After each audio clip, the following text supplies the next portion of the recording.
Hello मेरे प्यारे बच्चों।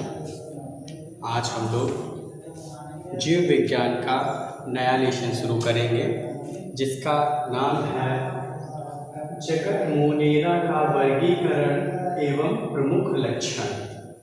ठीक है, तो जगत मोनेरा का वर्गीकरण एवं प्रमुख लक्षण आज का विषय है। तो इसमें हम लोग पढ़ेंगे जीवाणु के बारे में, जो कि एक मोनेरा जगत में रखा गया है। तो जीवाणु की क्या क्वालिटी है, ये क्यों मोनेरा जगत में रखा गया, ये हम आपको बताएंगे। तो सर्वप्रथम हम लोग बैक्टीरिया के बारे में जानते हैं कि बैक्टीरिया क्या है। तो बैक्टीरिया को जीवाणु कहते हैं। ठीक है, तो बच्चों बैक्टीरिया की जो खोज है वो ल्यूवेनहॉक साहब ने की थी। ठीक है, बैक्टीरिया की खोज ल्यूवेनहॉक साहब ने की। अब बात ये आती है कि खोज ल्यूवेनहॉक साहब ने की, पर की कैसे। तो बच्चों हम लोग ये जानते हैं कि हमारे मुंह में, ठीक है, इसकी खोज जो हुई थी सर्वप्रथम, मुंह की जो लार होती है, ठीक है, उसमें इन्होंने इसका अध्ययन किया और उसे अपनी खुद की बनाई हुई सूक्ष्मदर्शी के द्वारा दांतों की मैल या लार में जीवाणुओं को पाया। तो जीवाणु की जो खोज है वो ल्यूवेनहॉक साहब ने की। इन्होंने सर्वप्रथम अपने दांतों की खुरचन को लेकर अपनी सूक्ष्मदर्शी में देखा और देखते ही इन्होंने पाया कि दांतों की जो खुरचन है और जो लार है उसमें विभिन्न प्रकार के सूक्ष्म जीव पाए जाते हैं, जिसको इन्होंने जीवाणु नाम दिया। तो जीवाणु की खोज जो है ल्यूवेनहॉक साहब ने की, ये जगत मोनेरा में आता है। ठीक, अब आगे हम लोग बढ़ते हैं।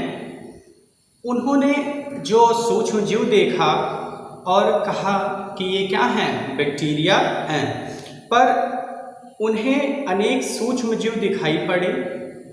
फिर उसके बाद एरनबर्ग ने इन्हें सबसे पहले जीवाणु नाम दिया। अगर आपसे कोई पूछता है कि जीवाणु नाम जो है किसने दिया, तो एरनबर्ग नाम के एक वैज्ञानिक थे।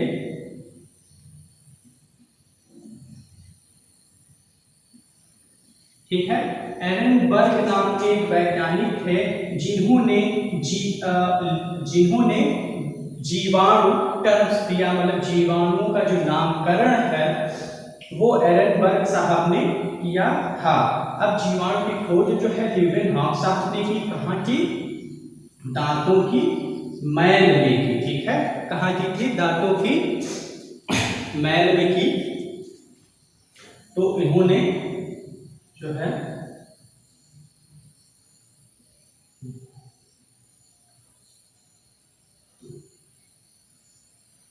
कि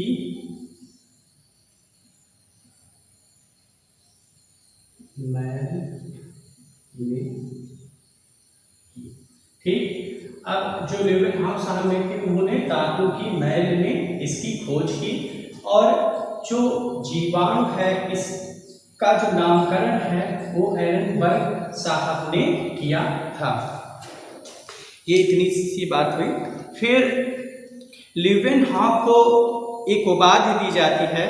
ल्यूवेनहॉक को जीवाणु विज्ञान का जनक कहते हैं। इनको जो है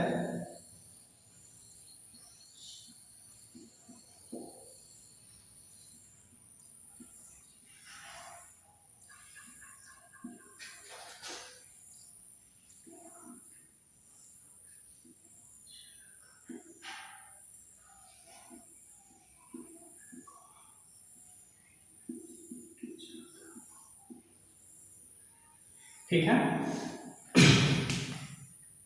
तो ल्यूवेनहॉक साहब को जीवाणु विज्ञान का जनक कहा जाता है। ठीक है, इस पॉइंट को भी आप लोग नोट करेंगे। तो पहला जो पॉइंट था, हमने ये बताया कि जो जीवाणु है इसकी जो खोज है वो ल्यूवेनहॉक साहब ने की। वो कहाँ की, दांतों की मैल में की। फिर जो बैक्टीरिया नाम था वो किसने दिया? फिर हमने बताया कि एरनबर्ग साहब ने बैक्टीरिया नाम दिया। फिर ल्यूवेनहॉक को क्या कहा जाता है? तो ल्यूवेनहॉक को जीवाणु विज्ञान का जनक कहा जाता है। तो ये चीजें आप लोगों ने पढ़ी। अब हम लोग पढ़ेंगे जीवाणुओं के सामान्य लक्षण। ठीक है,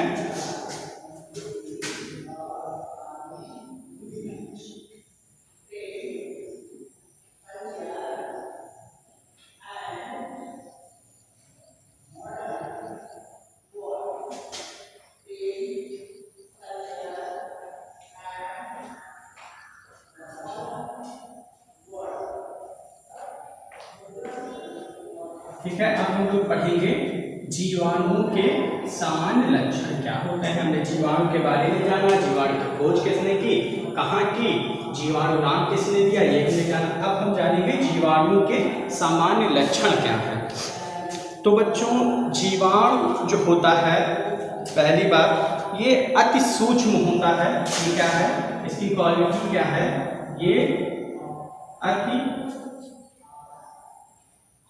सूक्ष्म होता है और एक कोशिकीय होता है।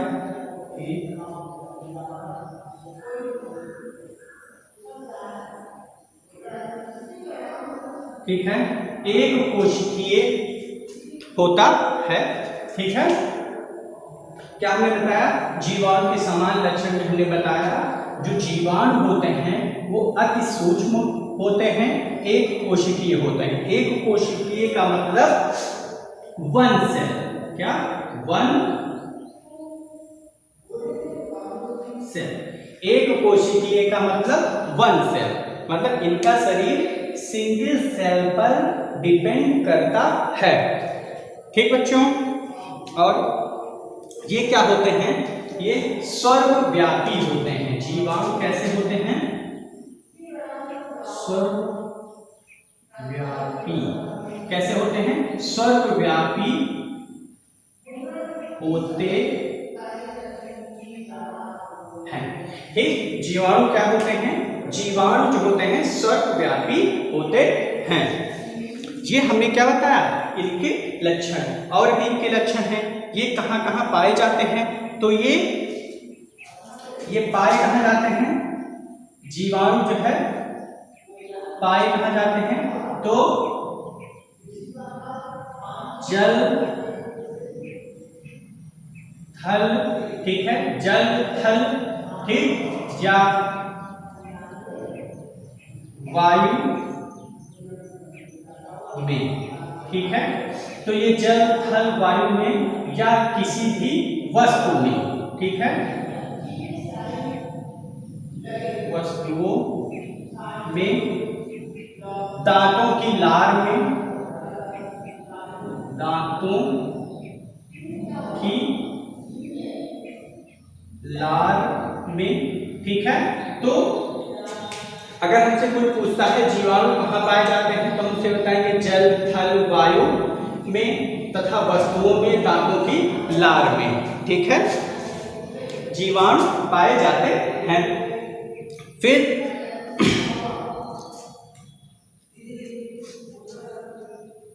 और अब इनकी और क्या क्वालिटी है? जीवाणु जो हैं 80 सेल्सियस टेम्परेचर तक भी जीवित रह सकते हैं। कितने? जीवित रह सकते हैं। ठीक है, ये 80 सेल्सियस तक तापक्रम पर भी जीवित रह सकते हैं। इनमें माइटोकॉन्ड्रिया, ठीक है, मतलब इनमें जो है कोशिका भित्ति पाई जाती है। इनमें लवक, माइटोकॉन्ड्रिया आदि कोशिकाएं नहीं पाए जाते हैं। ठीक है, और आगे जीवाणु कोशिका के केंद्रक के चारों ओर केंद्रक कला तथा केंद्रिका अनुपस्थित होती है और जीवाणु में गुणसूत्र नहीं होते हैं। ठीक है, जीवाणु में क्या नहीं होते हैं? गुणसूत्र नहीं होते हैं, नहीं होते हैं। क्या? गुणसूत्र, ठीक है, नहीं होते हैं क्या इनमें गुणसूत्र नहीं होते हैं, ठीक है। परंतु डीएनए उपस्थित होता है, क्वालिटी क्या है, परंतु इनमें क्या है, परंतु डीएनए पाया जाता है, ठीक है। इनमें जो है जीवाणु नहीं होते हैं, मतलब गुणसूत्र नहीं होते हैं, पर डीएनए पाया जाता है। डीएनए मीन्स डीऑक्सीराइबोन्यूक्लिक अम्ल, ठीक है। तो ये इतनी सारी चीजें हमने बताई। और इसमें जीवाणु जो है वो 70S प्रकार के होते हैं। इसमें जीवाणु कैसे होते हैं, 70S प्रकार के होते हैं, ठीक है। और इनमें जो है कायिक तथा लैंगिक विधियों द्वारा जनन होता है। तो एक बार हम लोग जितना भी हमने पढ़ा उसको हम लोग देखते हैं क्या हमने पढ़ा। तो हमने पढ़ा कि जगत मोनेरा का वर्गीकरण एवं प्रमुख लक्षण। तो उसमें हमने बताया कि जीवाणु, क्योंकि जो जीवाणु को है वो जगत मोनेरा संघ में रखा गया है।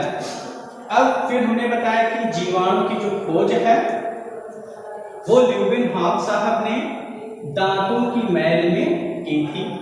फिर ल्यूवेनहॉक को कुछ और भी कहा जाता है, तो ल्यूवेनहॉक को जीवाणु विज्ञान का जनक कहा जाता है। फिर हमने बताया कि जो एक एरेनबर्ग नाम के वैज्ञानिक थे, इन्होंने जीवाणु नाम दिया था, या जीवाणु नाम जो जीवाणु था उसका टर्म या जीवाणु नाम की जो खोज है वो एरेनबर्ग साहब ने की। फिर हमने बताया कि ये जो होते कैसे हैं, तो हमने बताया कि इनके सामान्य लक्षण में हमने बताया ये अति सूक्ष्म होते हैं। फिर हमने बताया ये एक कोशिकीय होते हैं, एक कोशिकीय का मतलब सिंगल सेल के होते हैं। फिर हमने बताया ये सर्वव्यापी होते हैं। सर्वव्यापी का मतलब ये है जो पूरे ब्रह्मांड में हर जगह पर व्याप्त हो, उसी को क्या कहेंगे, सर्वव्यापी कहेंगे, ठीक है बच्चों। आगे हमने बताया इनके वासस्थान के बारे में हमने बात की। तो इनका जो वासस्थान था वो जल, थल, वायु तथा वस्तुओं में भी इनका जो है वासस्थान होता है। जैसे मेज, कुर्सी इत्यादि जो है इन पे भी ये क्या रह सकते हैं। और दांतों की लार में भी इनको, मतलब इनकी खोज ही हुई और ये दांतों की लार में भी पाए जाते हैं। और बताया हमने कि ये जो है एक 70 सेल्सियस तापक्रम पर भी जीवित रह सकते हैं। और बताया हमने कि ये जो है 70S प्रकार के होते हैं। और हमने बताया कि इनमें जीवाणु, इनमें हमने बताया कि गुणसूत्र नहीं होते हैं, परंतु डीएनए पाया जाता है, आनुवांशिक पदार्थ पाया जाता है। तो इतनी सारी बातें हमने आपको बताई। अब शेष बातें शेष लेक्चर में आपको बताई जाएंगी, ठीक है बच्चों। तो आज के लिए बस इतना ही।